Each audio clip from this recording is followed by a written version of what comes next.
শীর্ষ ফ্যাসিস্ট খুনি হাসিনা নেতৃত্বে মাঝে মাঝে মানুষের জানমালের ক্ষতি করার জন্য বিভিন্ন কর্মসূচি দেয়।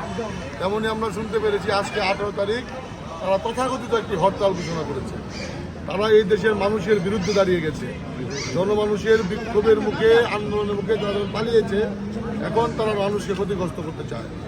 আমরা এই ময়মনসিংহের রাজপথে, ময়মনসিংহের প্রধান শহরে আমরা যাতে সেই ফ্যাসিস্টের দোসররা কোথাও কোনো মানুষের জানমালের ক্ষয়ক্ষতি না করতে পারে এবং ফ্যাসিস্টরা যাতে প্রকাশ্যে এই আমাদের সমাজে আর বিচরণ করতে না পারে, এজন্য আমরা সারা বাংলাদেশে দেশনায়ক তারেক রহমানের নির্দেশে আমরা এই ফ্যাসিস্টদের বিরুদ্ধে সাধারণ জনগণকে নিয়ে প্রতিরোধ গড়ে তুলছি এবং আমরা হুঁশিয়ার করে দিয়ে বলছি, আজকে যদি ময়মনসিংহের কোথাও কোনো গলিতে, কোনো চিপায় কোনো ধরনের মানুষের জানমাল ক্ষতি করার চেষ্টা করা হয়, আমরা সর্বোচ্চ রাজনৈতিক শক্তি দিয়ে এবং এটি প্রতিহত করবো এবং ওদেরকে আইনশৃঙ্খলা ধরিয়ে দিব।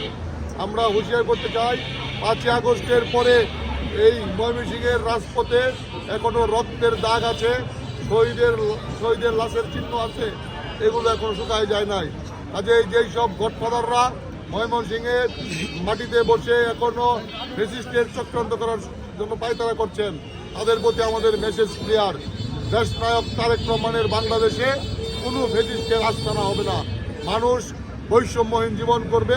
আমাদের আন্দোলন চলছে, মানুষের ভোটের অধিকার প্রতিষ্ঠা না হওয়া পর্যন্ত আমাদের এই গণতান্ত্রিক আন্দোলন চলবে। সেইখানে ফ্যাসিস্টের বিরুদ্ধে আমরা সর্বোচ্চ প্রতিরোধ করে তুলব। আমাদের জায়গা থেকে আমরা পরিষ্কার বলতে চাই, আমরা প্রশাসনের কাছে আহ্বান জানাই, প্রশাসন যেন এই ব্যাপারে সর্বোচ্চ সতর্কতা অবস্থায় থাকে। তারা গতকালকে দেখেছেন 2-1টি জায়গায়, বাংলাদেশের বিভিন্ন জায়গায় রাতের আধারে রাস্তায় নেমে 2-1টি পরিবহন ভাঙচুর করার চেষ্টা করেছে। আমরা ময়মনসিংহে এই ধরনের ঘটনা ঘটলে কোনো ফ্যাসিস্ট আরামে কোথাও থাকতে পারবে না। আমাদের অবস্থানটা একদম পরিষ্কার।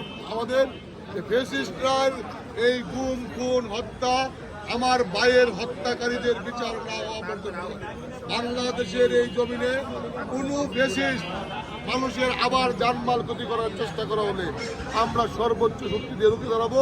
দেশনায়ক তারেক রহমানের নেতৃত্বে আধুনিক বাংলাদেশ গড়ানো পর্যন্ত আমরা রাস্তায় থাকবো। ধন্যবাদ আপনাকে।